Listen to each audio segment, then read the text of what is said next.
सध्या आपण उभे आहोत तर किल्ले रायगडच्या पायथ्याशी। या ठिकाणी हिरकणीवाडी आहे आणि त्याचबरोबर रोपवे देखील आहे। किल्ले रायगडवर जाण्यासाठी याच ठिकाणीचा रोपवेचा वापर करून आपण किल्ले रायगडवरती पोहोचू शकतो। मात्र या हिरकणीवाडीची जी लोक आहेत ते पाण्यापासून वंचित आहेत। गेली अनेक वर्ष या लोकांना पाण्याची व्यवस्थाच उपलब्ध झालेली नाही आहे आणि त्याचमुळे या लोकांना पाणी जे आहे ते विकत आणावं लागतंय। आपल्यासोबत हिरकणीवाडीचे काही ग्रामस्थ आहेत, आपण त्यांच्याशी बातचीत करूया। नेमकं काय सांगाल, काय पाणी प्रश्न आहे? कसं आहे सर, माहिती आहे आम्ही जे इथे आमचे खूप म्हणजे प्रत्येकाचा व्यवसाय आहे, घरगुती जेवणाचा किंवा रूमचा व्यवसाय आहे, तरी काही प्रॉब्लेम असतात काय आम्हाला जे आंघोळीला बाथरूमला जे पाणी वापरतो ते प्रशासनाकडून व्यवस्थित पुरवलं जात नाही, व्यवस्थित पद्धतीने पुरवलं जात नाही। त्यामुळे आम्ही सर्व पाणी विकत आणतो। जे पाणी विकत आणतो ते इथून एक 10 किलोमीटर खालून विकत आणावं लागतं। ते 1000 लिटरची गाडी 1000 रुपये आम्हाला विकत आणावं लागतं। तर आमचा विचार काय की बाबा इथे एवढं मोठं राजधानी आहे, स्वराज्याची राजधानी आहे, एवढे पर्यटक इथे येतात किंवा मंत्री येतात, कार्यकर्ते येतात। आता 12 तारखेला अमित शहांचे व्हिजिट आहे, तर आमचा काही प्रश्न त्याच्यावरती उत्तर द्यावं। इथे म्हणजे स्थानिक आमदार भरतशेठ गोगावले त्यांनाही आम्ही याच्यावरती बोललेलं आहे, गोष्टी बोललेल्या आहे, पण त्यांचंही काही त्याच्यावरती म्हणजे हे नाही आम्हाला देत, व्यवस्थित उत्तर देत नाहीत। किंवा इथले आपले छत्रपती संभाजी महाराज त्यांचं पण त्याच्यावरती व्यवस्थित म्हणजे काय बाबा आम्हाला व्यवस्थित त्याच्यावरती बाबा होऊ शकतो तुमचं काम, हे 100% आम्ही आश्वासन देतो। आश्वासन देतात पण पूर्णपणे त्याच्यावरती काय कार्यक्रम होतच नाही।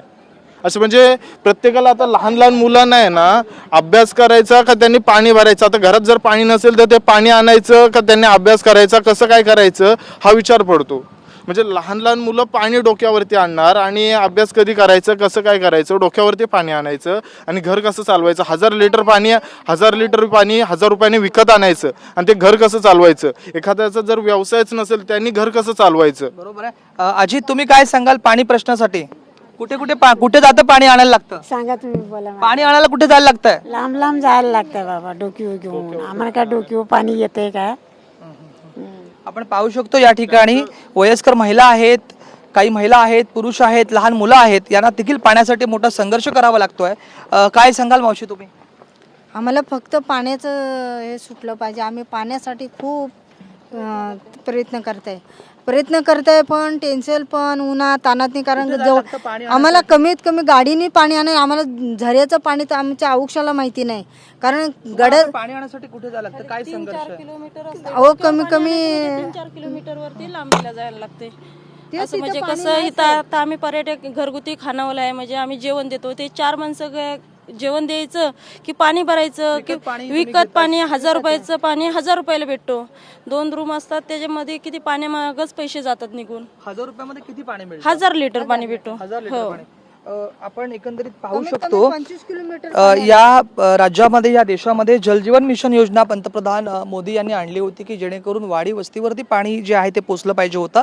परंतु या रायगड किल्ल्याच्या पायथ्याशी असणाऱ्या हिरकणीवाडीतील लोकांना पाण्यासाठी गेले अनेक वर्ष संघर्ष करावा लागतोय। स्वराजधानाची राजधानी अशी किल्ले रायगडची ओळख आहे आणि अनेक जे राजकीय नेते असतील, विविध सामाजिक क्षेत्रातले मान्यवर असतील, हे किल्ले रायगडवरती नेहमीच येत असतात। मात्र त्याच पायथ्याच्या असणाऱ्या किल्ले रायगडच्या पायथ्याशी असणाऱ्या हिरकणीवाडीच्या लोकांना पाण्यासाठी हा संघर्ष करावा लागतोय। व्हिडिओ जर्नलिस्ट योगेश सावंतसह राज वैशंपायन, TV9 मराठी, रायगड।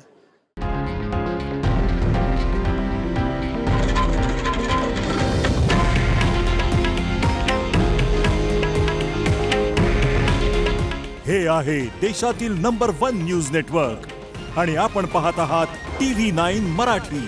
काळजी तुमची, हित महाराष्ट्राचं।